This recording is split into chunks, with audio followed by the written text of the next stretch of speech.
Have you ever met someone who made you feel like you were the most important person in the world?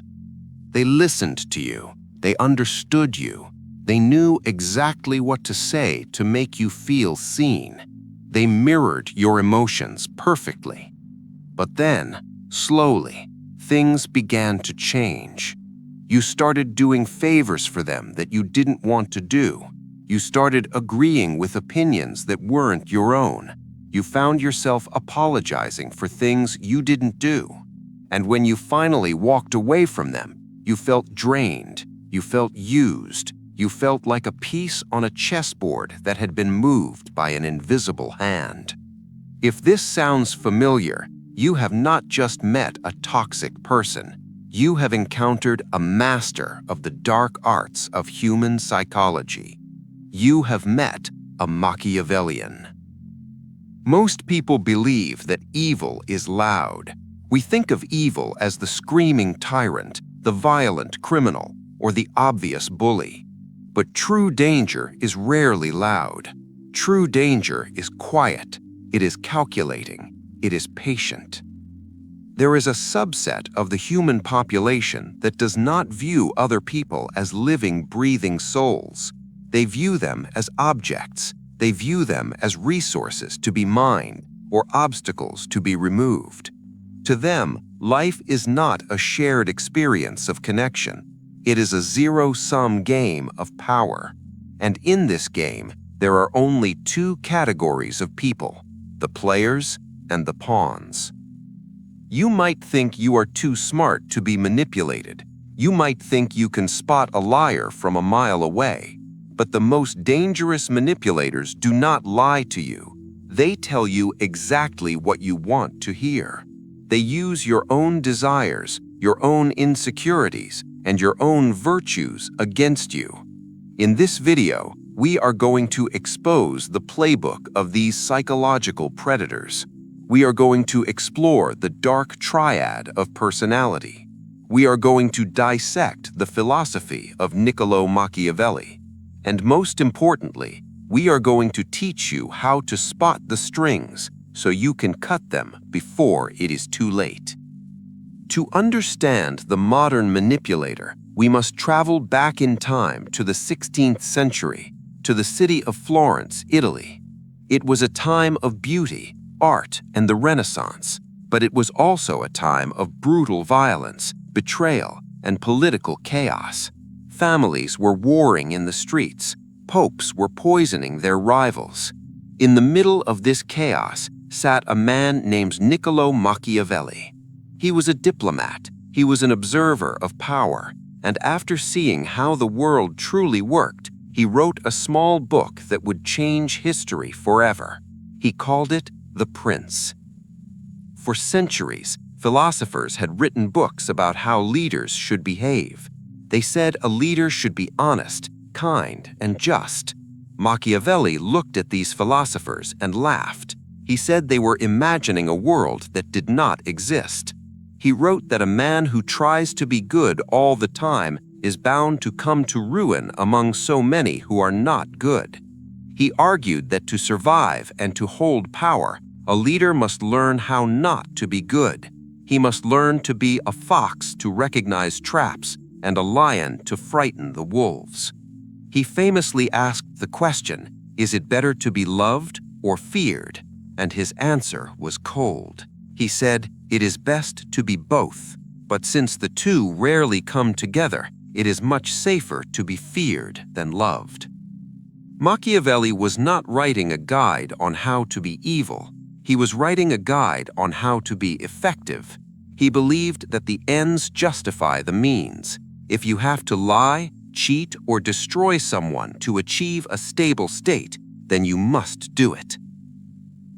Fast forward 500 years to modern psychology. Researchers began to notice that certain people in the general population naturally possessed these traits. They weren't politicians, they weren't princes, they were coworkers, they were romantic partners, they were friends. Psychologists grouped these traits into what is now known as the Dark Triad. Imagine a triangle. At the top point, you have narcissism. The narcissist needs admiration. They have a grandiose sense of self. They want you to love them. At the second point, you have psychopathy. The psychopath has no empathy. They are impulsive. They are reckless. They do not feel fear or remorse. But at the third point, you have Machiavellianism. This is the most subtle and dangerous of the three. The narcissist will explode if you insult him. The psychopath might attack you if you get in their way. But the Machiavellian will smile at you. They will agree with you. They will wait. They are not impulsive like the psychopath. They have high impulse control. They are strategic. They play the long game. They are capable of delaying gratification for months or even years if it means winning in the end. They score high on a trait called alexithymia, which means they have a disconnect from their own emotions. They don't feel the heat of the moment. While you are crying, arguing, or panicking, they are cold. They are calculating the next move. They are the architects of their own reality, and you are just a resident living in it. So how do they do it? What are the mechanisms of the dark arts? If you want to defend yourself, you must understand their weaponry. A Machiavellian does not use brute force. They use psychological warfare. The first tool in their arsenal is impression management. A Machiavellian knows that reputation is everything. Machiavelli himself wrote that it is not necessary to have all the virtues, but it is necessary to appear to have them. When you first meet a high Mach individual, they will often seem humble. They might even seem vulnerable. This is a trap. They use a technique called strategic vulnerability. They will tell you a secret or share a sad story from their past very early in the relationship. Why do they do this? Because human beings are wired for reciprocity. If I share a secret with you, you feel biologically compelled to share a secret with me. You lower your guard. You give them ammunition. Once they know your insecurities, they know your buttons, and they will press them whenever they need you to move. The second tool is gaslighting and reality distortion. This term is overused today, but in the hands of a true Machiavellian, it is devastating. It is the slow, methodical erosion of your trust in your own senses. It starts small. They will deny saying something that you know they said. They will hide an object and tell you that you lost it. They will tell you that you are being too sensitive when they react to their cruelty. The goal is not just to lie to you. The goal is to make you rely on their version of reality. They want to become your external hard drive. They want you to check with them to see what is true and what is false. Once they achieve that, they own you. The third tool is triangulation. A Machiavellian never attacks you directly if they can get someone else to do it. They love to create conflict between two other people while they sit back and watch. They will tell you, I like you, but Sarah said she thinks you are lazy. Suddenly, you are angry at Sarah. You are competing for the Machiavellians' approval. You are fighting a war that they started, but they have kept their hands clean. This creates an environment of instability, and in an unstable environment, the person with the most control wins. But perhaps the most terrifying aspect of the Machiavellian mind is their view of morality. For you, morality is a set of rules. You don't steal because it is wrong. You don't lie because it breaks trust. For the Machiavellian, morality is not a rule, it is a tool. They view moral rules as suggestions that stupid people follow. They will use morality when it suits them. They will act righteously when people are watching. They will donate to charity if it buys them influence. But the moment the lights go out, the moment the cost of being moral outweighs the benefit, they will drop it without a second thought. They do not have a conscience that punishes them. They only have a calculator that assesses risk. Now, you might be wondering, why do these people exist? From an evolutionary perspective, wouldn't natural selection weed them out? The answer is disturbing. Evolutionary psychologists call this the cheater strategy. In nature, cooperation is good. If we all work together, the tribe survives. But if everyone is cooperating, it creates a niche for a parasite. A cheater who takes the resources without doing the work can reproduce very successfully as long as they aren't caught. Machiavellianism is an evolutionary adaptation. It is a survival strategy for a world where resources are scarce. They are the chameleons of the human race. They mimic the colors of empathy, but they do not feel the warmth. And because they are mimicking, there are always cracks in the mask. There are always signs. Knowledge is power, but in this case, knowledge is armor.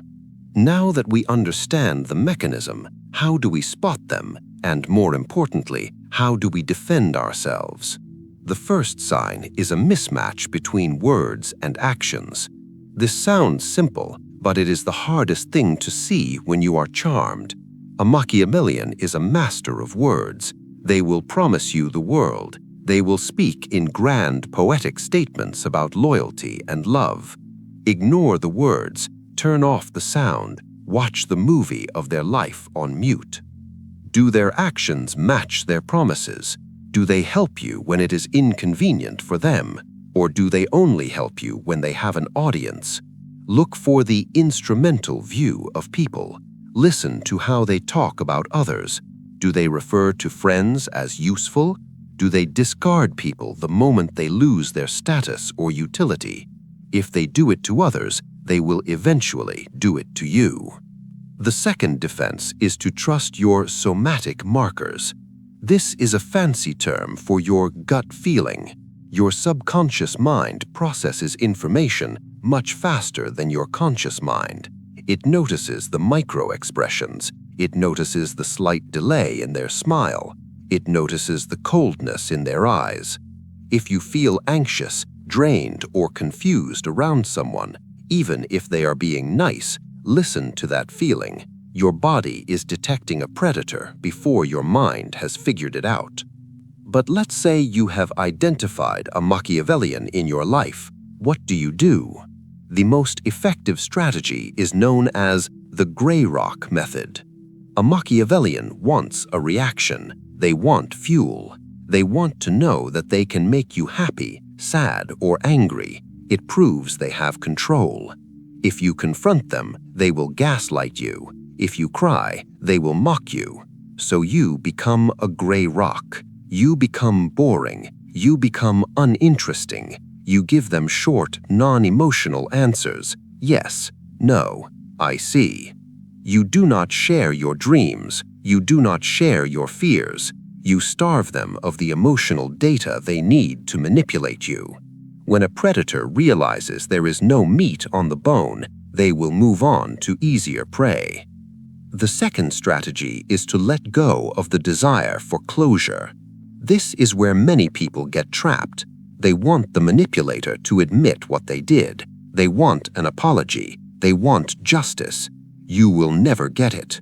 A Machiavellian will never admit they were wrong, because to them they weren't wrong, they won. Asking them to apologize is like asking a shark to apologize for biting you. It is in their nature. You must accept that you cannot fix them. You cannot love them into being a better person. Their brain is wired differently. The only way to win the game is to stop playing, walk away, cut the contact, rebuild your reality on your own terms. The existence of Machiavellianism teaches us a hard lesson about the world.